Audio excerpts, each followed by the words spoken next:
I want to show you how I got from this to this.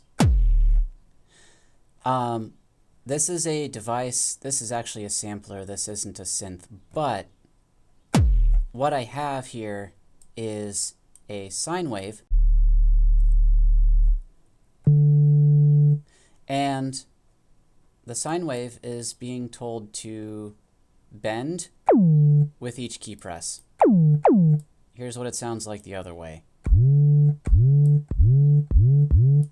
So this is the direction we want to go, and we want to focus on the really low notes. What I've done is I've taken the signal coming from this instrument and I have split this one signal into several different outputs. So I have one of the outputs going to a distortion unit that is going to provide the high end, and then I have one of the outputs going to another distortion unit that is going to provide the body, and I have maintained my dry signal as the low end. So I have three different elements going into this kick drum, and they are all coming from a sine wave that is being pitch bent, and it's creating this kind of overwhelming kind of kick drum. I am putting it through a compressor so that it's not clipping. So with the distortion unit that is providing the high end of our kick drum, that is set to fuzz, and the damage is, the actual distortion is turned up quite a bit. For the body, it really seems like warp. I've set it to warp, and I've turned the distortion all the way down. And it just seems like that works really well to give our kick drum some punch.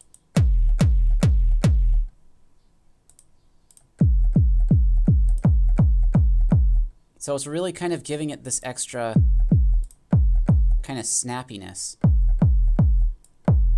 We can turn it up too if we want. Apply it a little bit more heavily. Bring our high end back in.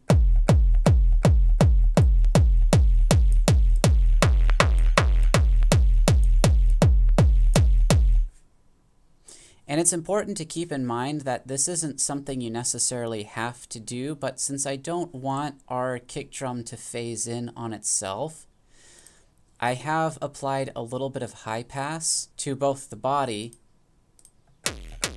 and the high end. If I say turn those off and then try to bring the low end back up, that's pretty nice, and that's cool if you want that kind of clipping to happen there, but that's not, for me at least, it's easier to manage the mix when I can get a little bit of control back on how overwhelming the kick drum is. And I can always mess with things also to taste.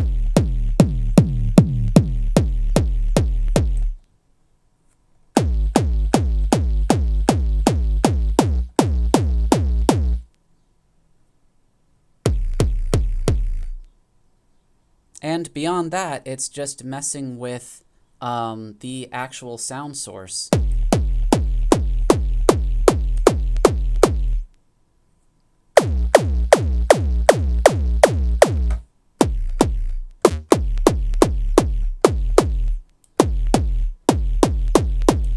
I can turn that decay way down.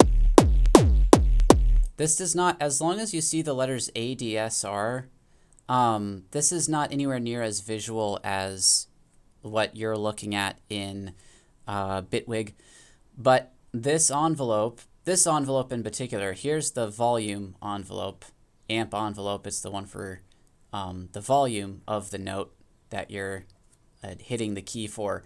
But the filter envelope is what's determining how much this sine wave is going to rise or fall with each key press.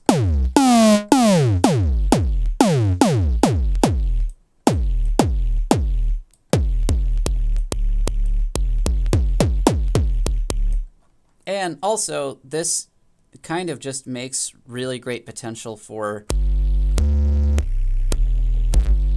a really like gritty bass line if you're looking for that kind of sound. So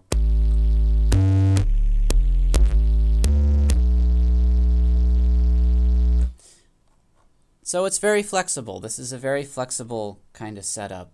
So I have kind of a suspicion, because this sounds like a really classic kind of kick drum, so I have a suspicion that this is kind of a tried and true method for making a really like punchy kick drum. And it's a really good place to start too, because there's I haven't gotten this far obviously, but then there are more ways that you can shape your kick drum so that it can sound more unique. There's things you can do to give it like stereo spread without causing phasing issues. I have not gotten that far, but after a little bit of experimentation, this seems like a pretty good place to start with making a kick drum that you will really like. So hopefully that made sense. This really is not too big of a effects chain. There's not a lot of device here, and that's actually kind of nice, because that means that it's relatively simple. There's a lot of splitting. There's a lot of splitting and recombining.